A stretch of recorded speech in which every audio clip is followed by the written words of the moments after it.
Hey all, I wanted to circle back around with everybody.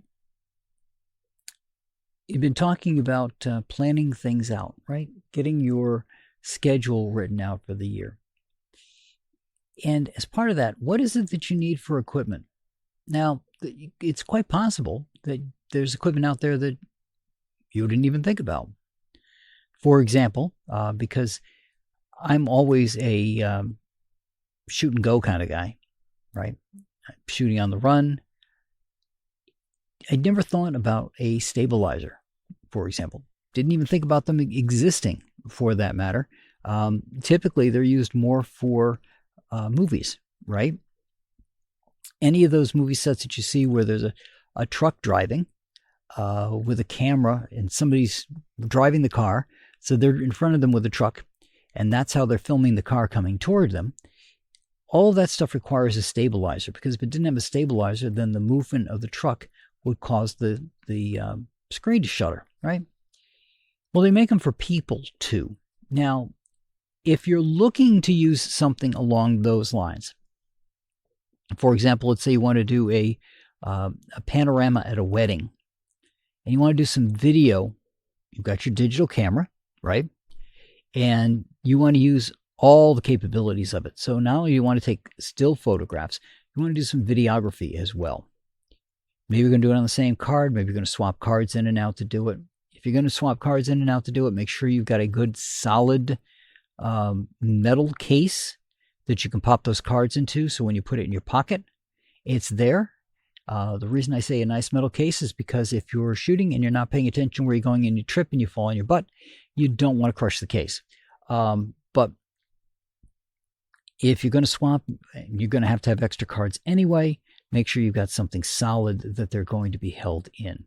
But if you're going to go with one of these stabilizers, I highly recommend that you rent one first. Now, you've heard me say this before about renting things, but here's why.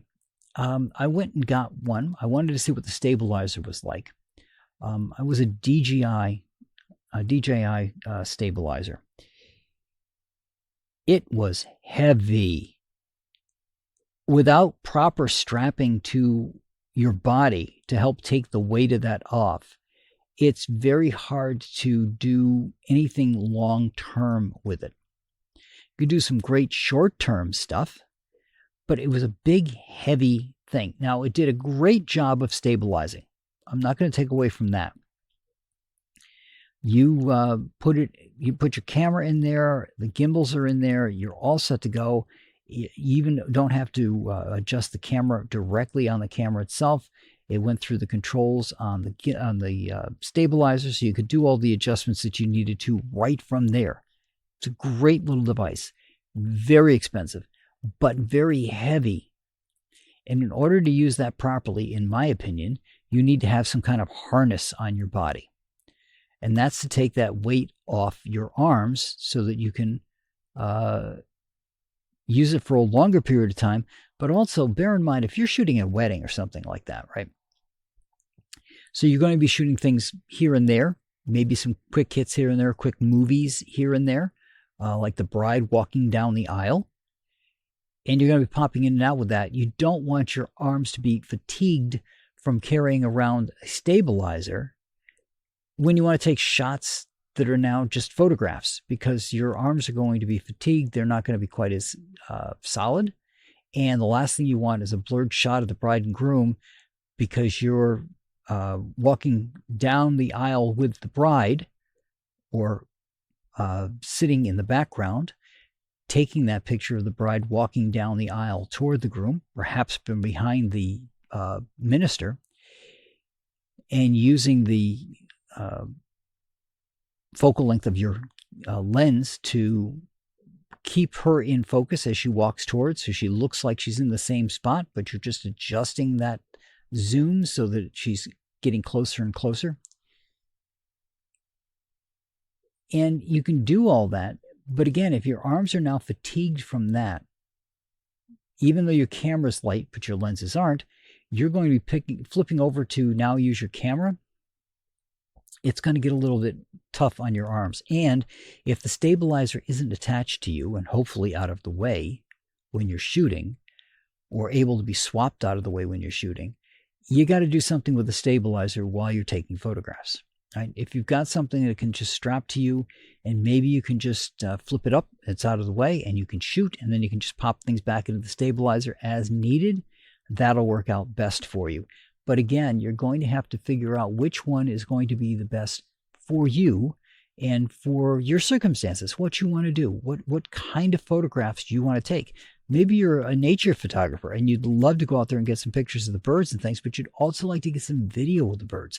And having that stabilizer allows you to move and to follow whatever creature you want to follow, at the same time keeping that frame crisp, right? Keeping it stable. The gimbal on there keeps moving your camera around so that the camera is always focused in exactly the same way, and that's what you want in a stabilizer. You want it, the whole goal is if you tip a little bit one side to the other, that camera adjusts so it looks exactly dead center the entire time. Now, what else could you possibly want to use this year? And maybe it's something you want to add to your catalog of stuff. If you like to shoot outdoors, it's great to shoot outdoors. I love shooting outdoors. I do not have the ability to do this, unfortunately, but you may. And that is to set up an umbrella. Now, there's a couple of ways you can set up the umbrella. You can take your subject and move your subject into shade. So you're still outdoors, right? But you want to grab the light. And you can use umbrellas as, some umbrellas can be used as a reflective source. You could just use a regular reflector for it as well. But the other thing you can use an umbrella for is to put the umbrella up between the sun and your subject. And it turns it into a softbox.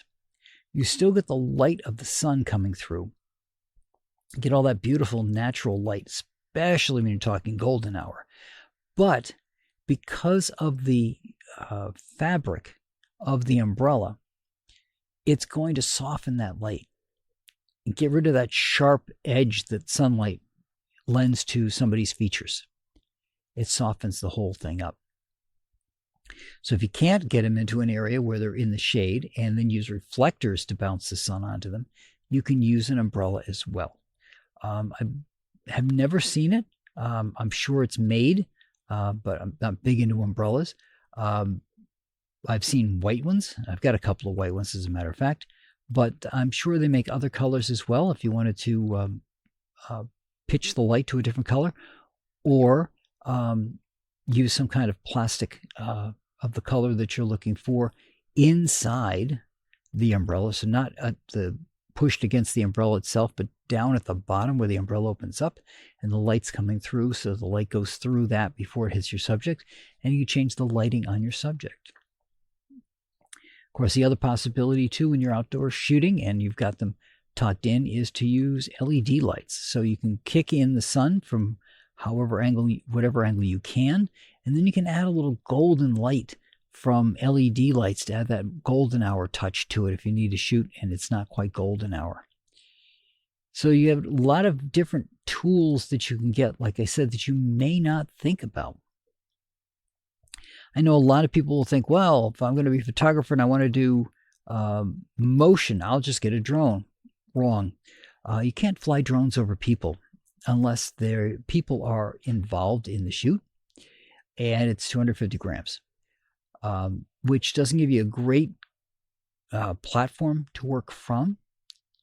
And I know some photographers are probably going to do it anyway, but considering the FAA has finally decided to start cracking down on people doing that, a quick phone call and you could lose your license or be fined. It's not worth it, and these devices can be very dangerous if they drop down on somebody, which is why that caveat is in there that it has to be under 250 grams. Anything above 250 grams has to be certified, especially, and it has to have a recovery system that if something happens and it starts to plummet from the sky, it has a parachute, basically. So that it's not going to come crashing down on somebody, because if you're shooting from 100 feet up and that drone drops, you don't want that dropping on somebody. That actually happened at an event, and a child was injured by the propellers This is a public event. Everybody there was, the performance was licensed, but the drone didn't have a way of preventing itself from coming down, and they were too close to people, and it came down on this 7-year-old kid. Don't be the person who has to put that down on their insurance as injuries that they caused. But think about what it is that you want to do this year, and is there something new you'd like to try with it, right? And that's the whole beauty of having things that you can rent. If it's not inexpensive, like I talked on one of the podcasts, one of those balls that you can shoot through, those are usually pretty inexpensive, usually about somewhere between $30 and $100, I think I've seen them for. But beyond that, just having the ability to go play with stuff, right? We play with light, play with the tools, see what's out there, see what it could possibly be used for. Go look at one of the rental sites and just see what accessories and things that they've got. And if you don't understand what it is, look it up. Go to YouTube. Go see how somebody's used it before. And like I said, some of the stuff is make sure you pay attention to the weight and see how it goes. Those big heavy lenses, those beautiful low F lenses, in the 2.7, 3, 1.2 range there that are big, like a 400 millimeter, that is huge, and it's heavy, and it's expensive. And you got to make sure that the tripod that you've got matches it. And again, if you are renting your lens, make sure you rent a tripod that's going to be able to hold it, because the last thing you want to do is have the tripod give under the weight, tip forward because the lens that's on there, and damage the lens. So plan out not only what you want to do this year and what equipment you're going to need for it, but how you're going to get the equipment. And do you want to try something new this time? Is there something that you've always wanted to do that you want to do something a little differently now? For example, the Canon that I've got, it's a 5, and it allows you to take these hugely 100 and some odd megapixel camera picture. So what it does is you have to have a good tripod. You have to stand away from the camera. You have to have it set up, obviously, for this. And what you're taking a picture of can't move, because what it's going to do is take a series of pictures using the same motors and things that it uses to stabilize by shifting things just a little bit. So it's getting over 100 megapixel image out of your camera. Now, mine's cameras are 45 megapixel. It takes a little while for it to do it, and the picture is absolutely gorgeous.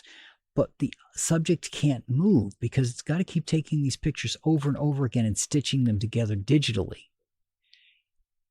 It's a massive picture. You can make a huge blow up of something like that. And I took a couple of the fort because the fort itself isn't moving. I took it from a distance so I could use a zoom lens to pull the fort closer and then just let the camera run. And it did. And it did a beautiful job of getting photographs out from that. Now, you're going to say, well, what could I use it for? Well, there's a lot of things you could use it for. If you think about it,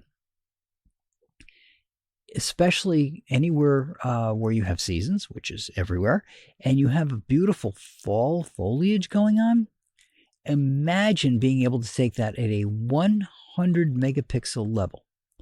Now, from there, not only could you make a huge print of it, you could zoom that in digitally without losing any of that detail, right?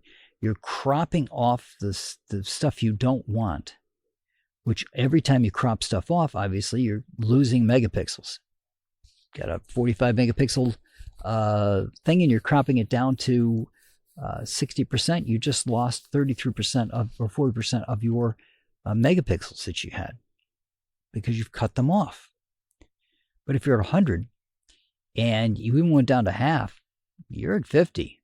That's still a beautiful photograph. And you can make up for certain things, like if you were just couldn't get close enough to it, or you didn't have a big enough zoom for it, but you can let it sit there and take that picture and let it go to do the 100 megapixel. Again, it gives you something else that you can use for certain types of photography. You're never going to use it for a portrait. Nobody is going to be able to sit there. Well, most people are not going to be able to sit there and smile for the amount of time they have to for a 100 megapixel photograph. And I don't know why you'd want a 100 megapixel of somebody's face to begin with. But again, plan out what it is that you want to take and plan out new things that you want to try this year. Maybe you won't get to them this year. That's fine. Maybe you'll get to them next year. Maybe you'll just learn this year about what it takes to do what it is that you want to do. But take the time this year to learn and see what new things you can come up with. That's what I got for you guys this week. I will talk to you all next week.